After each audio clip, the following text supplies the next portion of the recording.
अस्सलाम वालेकुम। इकोनोवाइज के लेटेस्ट एपिसोड में आपका स्वागत। और आप हमें देखेंगे इस एपिसोड में पसीने पोंछते हुए और अपने आप को हवा देते हुए, और शायद हमें बीच में ऑक्सीजन का मास्क भी लग जाए। उसकी वजह ये है कि लाइट नहीं है और शायद ये हम एपिसोड पूरा भी ना कर सकें क्योंकि बीच में यूपीएस भी जवाब दे दे मेरे पास लगवाने के लिए बैटरियाँ भी नहीं हैं, क्योंकि आप पेट्रन भी नहीं बन रहे और आप इजी पैसा भी नहीं कर रहे और आप जायज़ कैश भी नहीं कर रहे। लेकिन बहरहाल हम सवाल यहाँ से शुरू करते हैं, उससे पहले इंट्रो।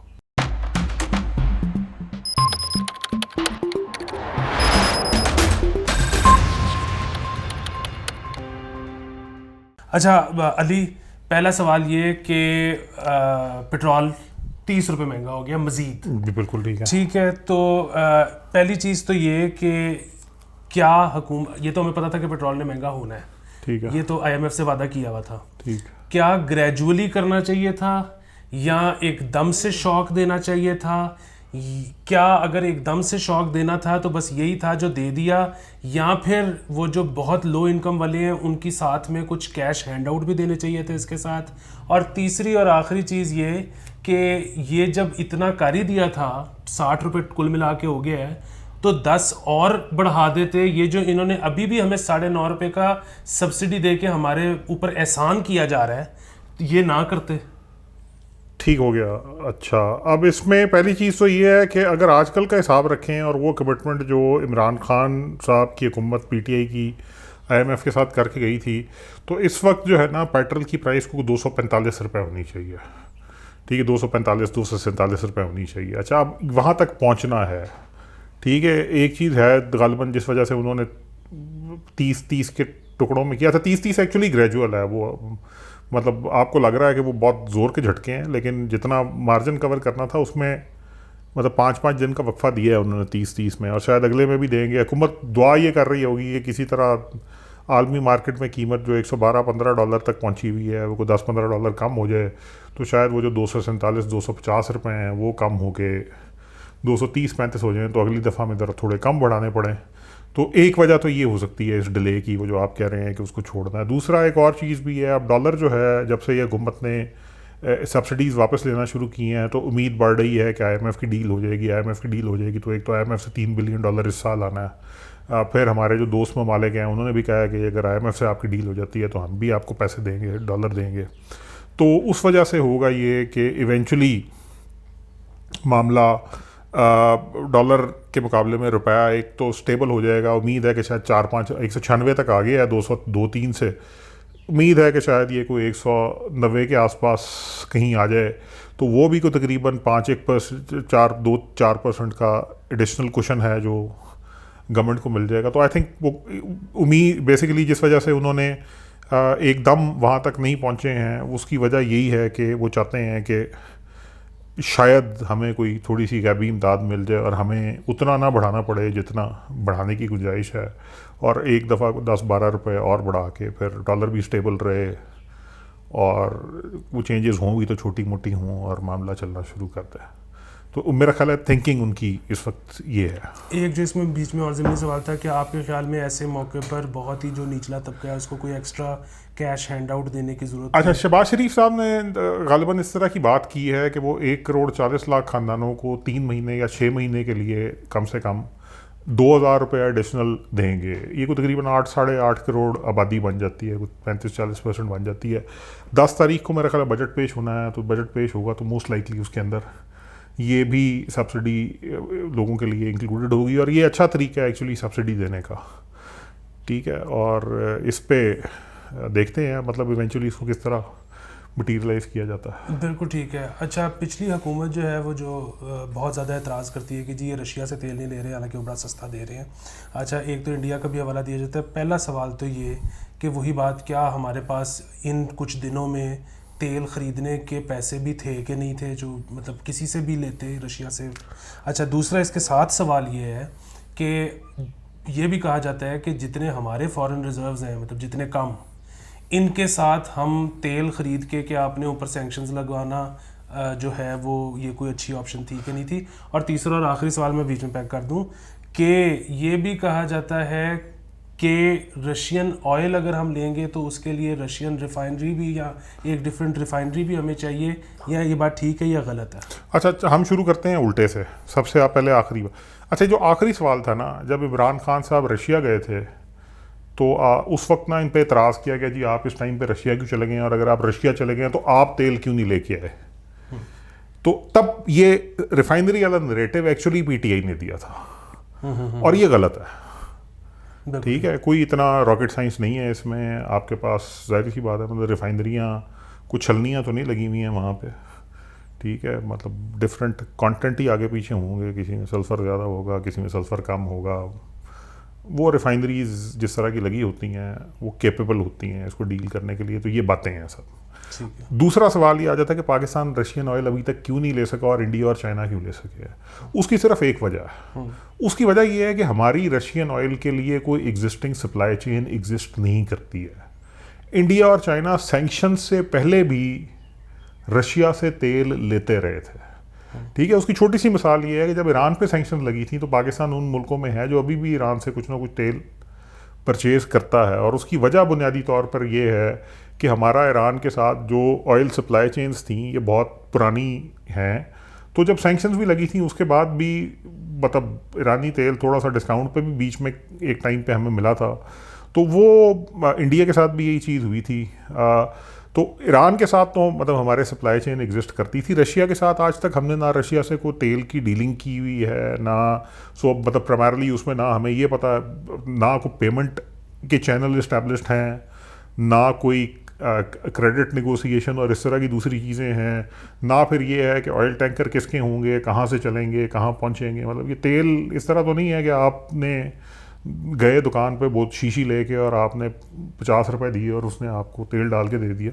ये प्रॉपर इसके लिए आपको मैकेनिज़्म इस्टेब्लिश करने पड़ते हैं। चाइना और इंडिया क्योंकि रशियन ऑयल बहुत अरसे से ख़रीदते रहे हैं, उसके ख़रीदार हैं, तो उनके लिए तो ये चीज़ आसान थी। मतलब उनके लिए तो बेसिकली जो काम वो पहले कर रहे थे वो कर रहे थे, और उस पर जो वाहिद चीज़ हो गई वो ये हो गई कि वो रशिया के पास गए, उन्होंने कहा यार बात सुने, आप पे सैंक्शंस हैं, यूरोप अब आपसे तेल नहीं लेगा, तो आप हमें सस्ता दें, रेट कम करें, वरना हम भी लेना बंद कर देंगे। तो रशिया ने उसके वक्त कहा कि अच्छा ठीक है, हाँ मैं आपको तेल सस्ता दे दिया करूँगा, कोई बात नहीं। उसमें रशिया के दो इंटरेस्ट सर्व होते हैं, एक इंटरेस्ट तो उसका ये है कि उसको एक फॉरेक्स या उसको बेसिकली उसका तेल बिक रहा है, और दूसरा जो उसका इंटरेस्ट सर्व होता है इस सारे में वो ये भी है कि रशिया एक्चुअली मतलब नेचुरली अपने अगेंस्ट सैंक्शंस को भी और अपने ओपोनेंट्स को भी वीक कर रहा है, क्योंकि जितना वो तेल बेच रहा है और मार्केट में फेंक रहा है उतनी ही ज़्यादा सैंक्शंस डाइल्यूट हो रही हैं। ठीक है जी, तो दूसरी चीज़ ये होगी। तीसरी चीज़ ये ऑफ कोर्स फॉरेक्स, तो मतलब हम स्पॉट पे तेल ख़रीदते हैं, रशिया एक certain portion long term contract भी होते हैं, स्पॉट पे भी ख़रीदते हैं। तो रशिया से तेल हम फॉरेक्स तो मेरा ख्याल है कि इशू नहीं होना चाहिए था, क्योंकि मतलब अगर आप रशिया से तेल ले रहे होते तो वो मतलब कुछ 20-30% डिस्काउंट पे मिल रहा था आपको, तो एक्चुअली कम फॉरेक्स चाहिए होता। जो अभी आप स्पॉट पे तेल ले रहे हैं वो आप थोड़ा सा महंगा ले रहे होंगे, लेकिन वाहिद उसकी वजह जो है वो ये है कि आपके क्योंकि इससे पहले तक रशिया के साथ कोई बेसिकली ऑयल परचेज़ के ना एग्रीमेंट एग्जिस्ट करते हैं, ना उसके लॉजिस्टिक्स एग्जिस्ट करते हैं। तो इस वजह से आप मतलब इंडिया चाइना ने इमीडिएटली शुरू कर दिया था। और मेरा एक और भी ख्याल है कि अगर सैंक्शंस चलेंगी तो 2-3 महीने में ही आप देखेंगे कि किसी ना किसी तरीके से पाकिस्तान भी रशियन ऑयल टैप करना शुरू कर देगा। बिल्कुल ठीक है। अच्छा, बिजली बेस टैरिफ में इजाफा हो गया। अच्छा, अब जबकि बेस टैरिफ में इजाफा हुआ है और इजाफा भी मतलब तकरीबन कोई 8 रुपये पर यूनिट हुआ है, तो इसके बावजूद भी अब अगले महीने से, वैसे तो भी फेडरल गवर्नमेंट के इस पर साइन होने रह गए हैं, लेकिन जब हो जाएगा तो इसके बावजूद भी फ्यूल एडजस्टमेंट हर महीने लग के आया करेगी। जी, फ्यूल एडजस्टमेंट तो दो कंपोनेंट हैं, एक बेस टैरिफ होता है, एक फ्यूल एडजस्टमेंट होता है। अच्छा, वैसे ना ये थोड़ा सा ना मतलब सच्ची बात है ये, क्योंकि मैं इसमें ये सवाल बेसिकली ये है कि ये जो फर्नेस ऑयल है ये क्या हम हर महीने के महीने लेते हैं? नहीं, हम हर महीने के महीने तो नहीं लेते। नॉर्मली इसके लॉन्ग टर्म कॉन्ट्रैक्ट होते हैं, एक फार्मूला बनाया हुआ है गवर्नमेंट ने जिसके थ्रू ये फ्यूल की जो बेसिकली चार्जेस हैं इनको ट्रांसफ़र करती है गवर्नमेंट के ऊपर एक रेट निकाल के। अच्छा, नॉर्मली वो वेटेड एवरेज रेट होता है एनर्जी मिक्स का, लेकिन इसमें सरकार 2 नंबरियाँ करती है आवाम के साथ।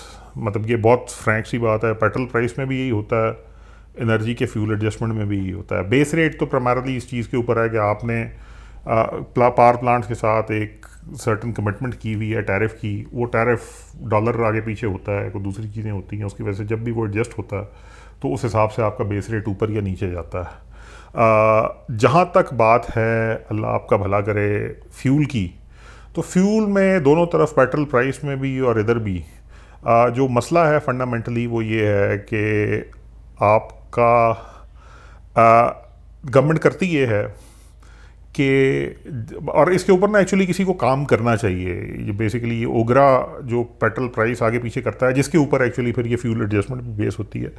जब कभी इंटरनेशनल मार्केट में प्राइस कम होती है तो उसका इम्पैक्ट थोड़ा सा डिलेड आता है।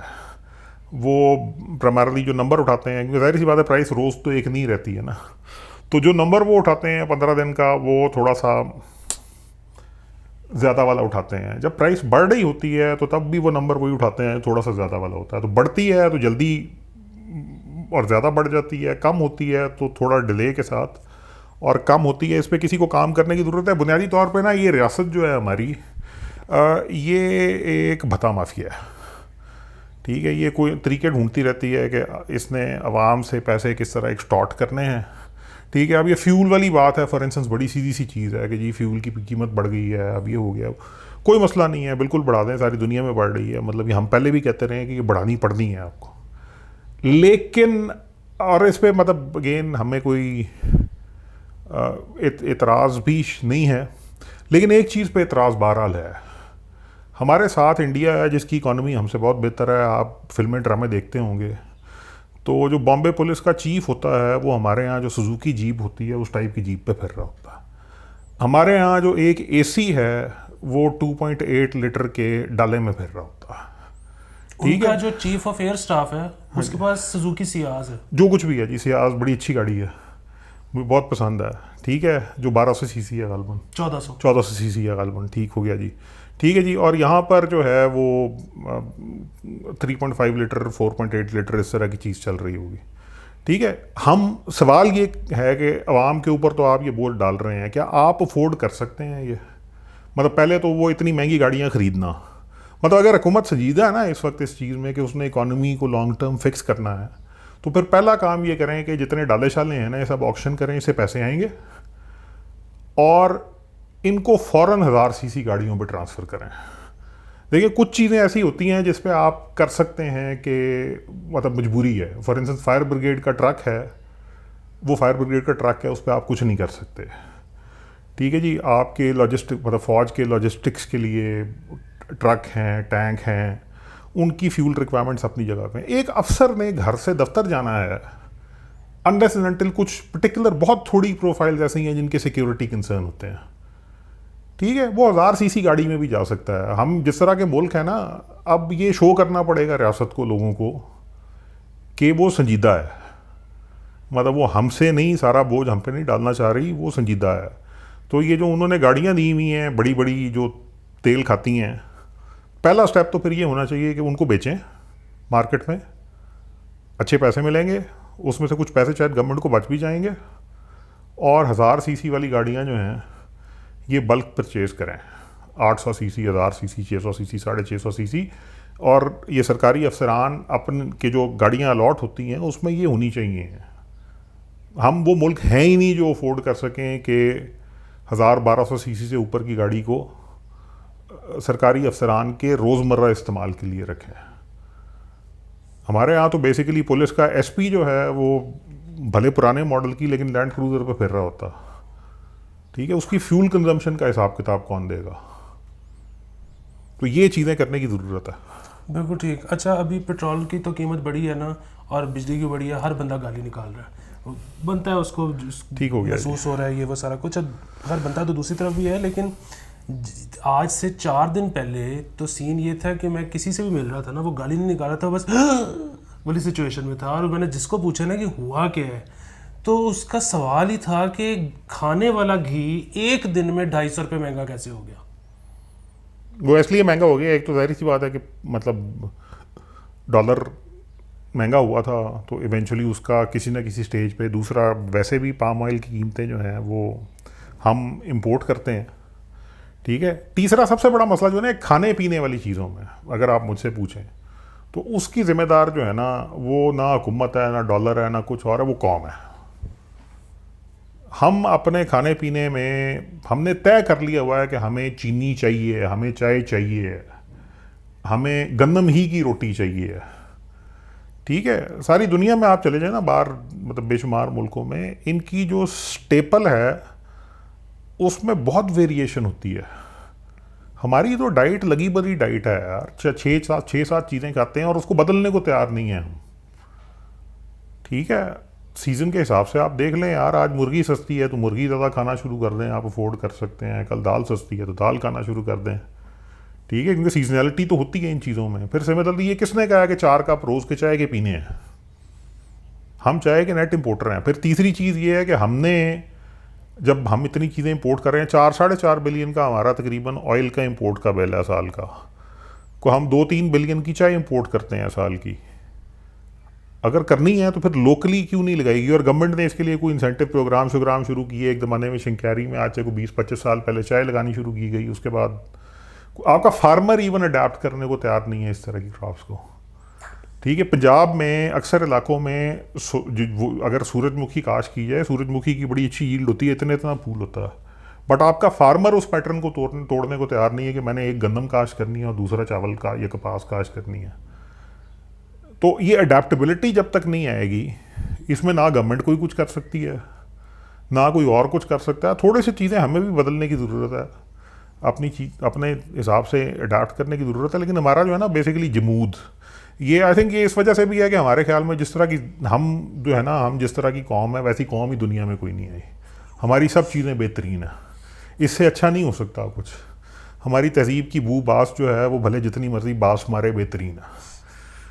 अच्छा, एक थोड़ा सा सियासी सवाल है। हाँ जी। और वो ये है कि पेट्रोल की कीमतें बढ़ी हैं थर्सडे नाइट को। ठीक हो गया जी। और उसी वक्त बहुत सारे तज्जियाकारों ने और हमारे दोस्तों ने कहा जी कि ये तो बड़ा आइडियल मौका आ गया इमरान खान साहब के पास, वो सियासत में दोबारा अब इन हो सकते हैं और उनको चाहिए कि फ़ौरन कॉल दें और निकलें और सारा कुछ। और इमरान खान साहब ने थर्सडे नाइट को ही कॉल दे भी दी कि फ्राइडे को आप जुम्मे की नमाज के बाद लिबर्टी चौक आ जाएं। तो मैं तो खैर गुजरा उसके बाद लिबर्टी चौक के बाहर से, तो मुझे तो कुछ नहीं लगा। तो लोग क्यों नहीं रिस्पॉन्ड कर रहे इस वक्त? यार दो चीज़ें हैं। एक तो मतलब सीधी सी बात है, लोग रिस्पॉन्ड एक तो इस वजह से नहीं कर रहे कि इमरान खान साहब की मतमारी भी है कि गर्मियों में वो लोगों को दोपहर के टाइम पे बाहर निकाल रहे हैं। मतलब कोई कॉमन सेंस भी कोई चीज़ होती है।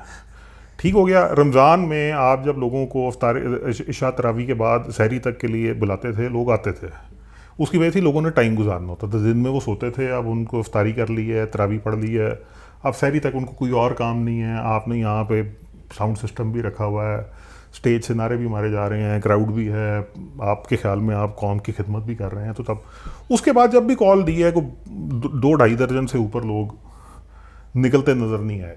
ठीक है, प्राइमरली सच्ची बात है, हम हैं एक तमाशबीन कौम। लोग जाएंगे तमाशा देखने, लेकिन जुमे की नमाज़ पढ़ के 43 सेंटीग्रेड में कोई तमाशा देखने नहीं जाएगा। वो इमरान खान साहब क्यों सिनेमा में एहतजाज करते एयर कंडीशन हॉल में, तो शायद भर जाता। तो एक चीज़ तो ये है, बड़ी सीधी सी बात है। दूसरी चीज़ ये भी है कि इमरान खान साहब कॉल देने लोग निकल आए, कुछ नहीं होगा। उसकी दो वजह हैं। एक वजह तो ये है यार, आप जो मर्जी कर लें, आपके ख्याल में 6 हफ्ते में ही PMLN ने इतना कुछ ख़राब कर दिया, या इस गवर्नमेंट ने, ये कोलिशन गवर्नमेंट है, इसने इतना कुछ ख़राब कर दिया कि हम यहाँ पहुँच गए हैं। कौम को पागल समझा हुआ है आपने। ठीक है, इसमें आपके 3.5 साल का भी अमल दखल है, इसमें PMLN के उससे पिछले 5 साल का भी अमल दखल है। हम बात करते रहे हैं और लोगों को नहीं समझ आती इस चीज़ की। ठीक, तो आप निकाल लें 2-3 महीने में आप थक जाएंगे। जिस तरह आप चक्कर मार के थक के वापस आ गए हैं, उधर भी यही होगा आपके साथ। आप थकेंगे, आप वापस आ जाएंगे। लेकिन 2-3 महीने जो की तकलीफ जब ये होगी ना, ये अभी है 2-3 महीने का मुश्किल वाला साइकिल है।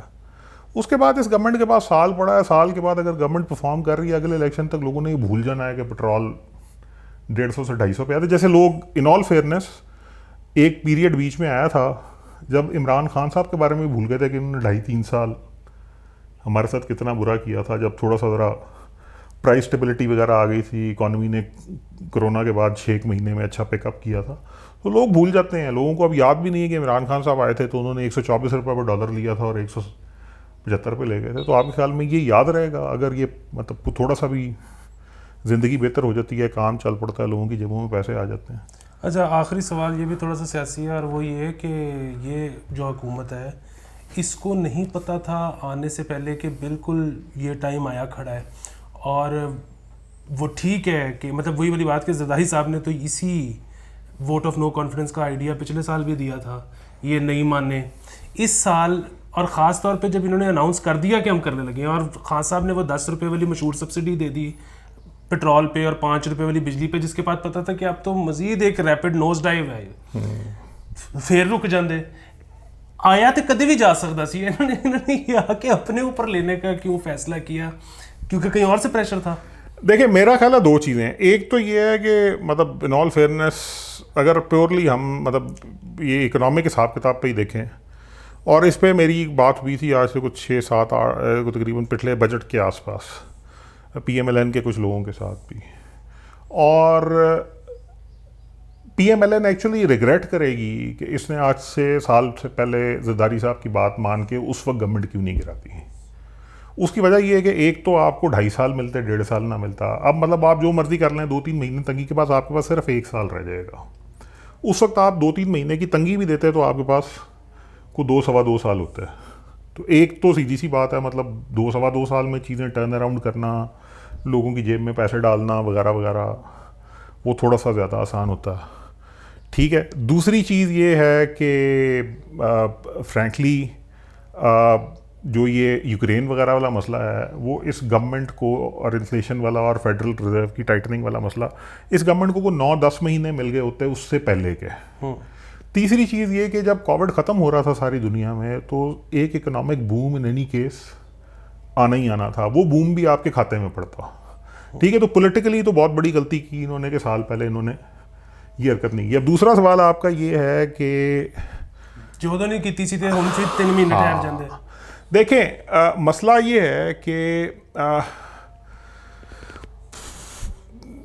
कहीं ना कहीं घबरा गए थे। नहीं, हाँ घबरा गए थे, और घबराने की वजह जो है गालिबन वो कोई नवंबर नहीं अक्टूबर नवंबर बिल्कुल नहीं थी। ये सब बातें होती हैं, ठीक है, मतलब सीधी सी बात है। मतलब बहुत डरते डरते मैं ये कह रहा हूँ, एक सरकारी मुलाजिम को मैनेज करना कोई मुश्किल काम नहीं होता। ऑल साइड एंड डाउन वो सरकारी मुलाजिम होता है।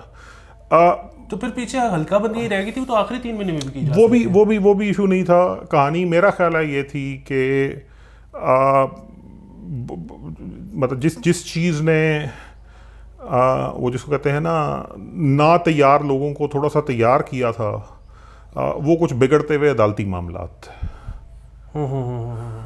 बिल्कुल ठीक। तो वो उस वजह से प्रेशर बहुत ज़्यादा था। वो मामला तख्ता या तख्त वाला था। अच्छा, तो तख्त फिर जाहिर सी बात है एक ऑब्वियस चॉइस होती है। बिल्कुल ठीक, थैंक यू सो मच। देखते रहिए, अगले हफ्ते हम दोबारा आपसे मिलेंगे। वही वाली चीज़, पेट्रन लाजमी बनना है, नहीं तो मैं नब्स काटने लगा हूँ अपनी। और इजी पैसा और जैज़ कैश भी करें। ओके, खुदा हाफिज़।